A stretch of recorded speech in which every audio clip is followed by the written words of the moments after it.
Assalamualaikum warahmatullahi wabarakatuh. Perkenalkan, nama saya Fitriani. Saya adalah salah satu mahasiswi dari STIE Mahaputra Riau.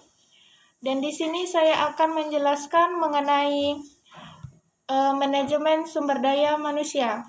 Yang pertama, pengertian manajemen sumber daya manusia yaitu merupakan pengelolaan sumber daya manusia atau sering disebut dengan manajemen personalia, merupakan bagian dari proses pencapaian tujuan perusahaan melalui pengorganisasian, penyusunan personalia, pengarahan, mempertahankan serta pengembangan sumber daya manusia yang ada dalam organisasi. Sifat manusia yang berbeda-beda satu sama lain, memiliki pola pikir dan bukan benda mati. Manusia perlu diperlakukan sebagai manusia seutuhnya dengan berbagai cara supaya masing-masing individu tersebut mau dan mampu melaksanakan aturan dan perintah yang ada dalam organisasi tanpa menimbulkan dampak yang merugikan baik bagi perusahaan maupun bagi individu tersebut sebagai karyawan dalam perusahaan. Ketiga, ruang lingkup kegiatan pengelolaan sumber daya manusia. Ruang lingkup kegiatan pengelolaan sumber daya manusia. Secara sederhana, maka proses yang dapat dilakukan oleh manajer personalia adalah sebagai berikut. Yang pertama, merancang dan mengorganisasikan pekerjaan serta mengalokasikannya kepada karyawan. Yang kedua, merencanakan, menarik dan menyeleksi, melatih dan mengembangkan karyawan secara efektif untuk dapat melakukan pekerjaan yang telah dirancang sebelumnya. Selanjutnya, menciptakan kondisi dan lingkungan kerja yang dapat memuaskan berbagai kebutuhan karyawan melalui kesempatan pengembangan karir, sistem kompensasi, atau balas jasa yang adil. Selanjutnya, yang keempat, perencanaan, penarikan, dan seleksi sumber daya manusia. Perencanaan sumber daya manusia adalah proses menentukan kebutuhan sumber daya manusia dan menjamin bahwa organisasi memiliki jumlah dan kualitas yang sesuai dengan yang dibutuhkan pada saat yang tepat. Perencanaan ini dapat dilakukan dalam jangka pendek dan jangka panjang. Secara jangka pendek adalah pemenuhan terhadap kebutuhan tenaga kerja 1 tahun mendatang, dan jangka panjang adalah estimasi tenaga kerja dalam skala 5 sampai 10 tahun mendatang.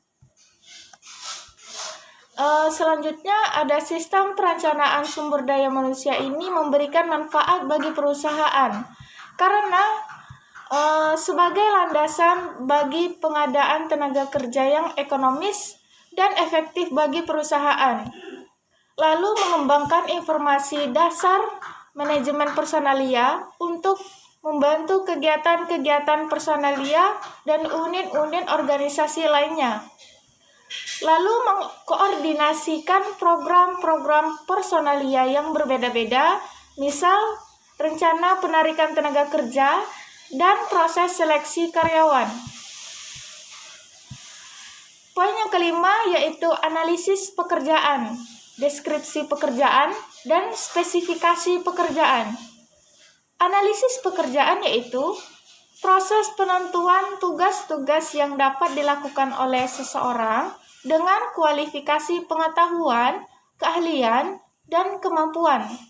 Setelah data diperoleh dari analisis pekerjaan, maka selanjutnya disusun deskripsi pekerjaan, yaitu pernyataan tertulis tentang fungsi, tugas, tanggung jawab, wewenang, kondisi kerja, dan aspek lain yang ada di lapangan. Dengan kata lain, deskripsi pekerjaan adalah uraian mengenai profil pekerjaan secara menyeluruh.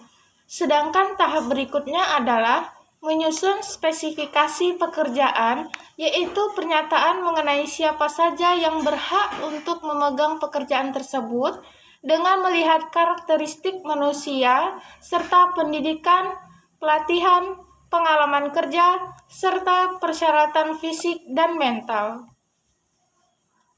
Proses pencarian dan memikat calon tenaga kerja yang mampu melamar sebagai karyawan perusahaan dengan kualifikasi yang baik. Calon karyawan ini nantinya akan mengisi jabatan atau pekerjaan yang kosong di perusahaan tersebut. Untuk itu, sebelumnya para calon karyawan baru perlu mengetahui jabatan atau pekerjaan yang akan diberikan kepadanya. Poin yang ketujuh, proses penarikan dan kendala-kendala. Yang pertama, penarikan karyawan baru. Bagi suatu organisasi merupakan tantangan bagi semua departemen personalia. Kadang kebutuhan karyawan baru diketahui secara jelas sebelumnya karena rencana-rencana sumber daya manusia disusun dengan baik. Seleksi sumber daya manusia. Secara umum, proses seleksi melewati tahap-tahap sebagai berikut. Yang pertama, melengkapi formulir lamaran. Kedua, wawancara awal dan wawancara selanjutnya. Lalu, tes seleksi, misalnya tes pengetahuan umum dan tes psikologi. Lalu, pemeriksaan latar belakang calon tenaga kerja. Selanjutnya, tes fisik atau kesehatan. Lalu percobaan, yaitu suatu tahap yang harus dilalui oleh calon tenaga kerja sebelum diputuskan menjadi tenaga kerja tetap. Selanjutnya, yaitu pelatihan dan pengembangan sumber daya manusia. Masa orientasi, karyawan baru biasanya mendapatkan masa orientasi, yaitu masa pengenalan kondisi kerja dan lingkungan kerja. Kegiatan-kegiatan sebagai berikut. Yang pertama, penetapan standar prestasi. Yang kedua, mengkomunikasikan standar kerja. Yang ketiga, mengukur prestasi. Yang keempat, mendiskusikan hasil pengukuran dengan karyawan. Lalu mengambil tindakan koreksi. Selanjutnya, menggunakan hasil evaluasi untuk mengambil keputusan. Implementasi keputusan terhadap karyawan. Yang pertama adalah promosi, kedua transfer, dan selanjutnya demosi. Di sini penjelasan dari saya. Semoga apa yang saya jelaskan tadi bisa menambah wawasan kita dan sebagai pembelajaran untuk kita semua. Saya akhiri dengan Assalamualaikum warahmatullahi wabarakatuh.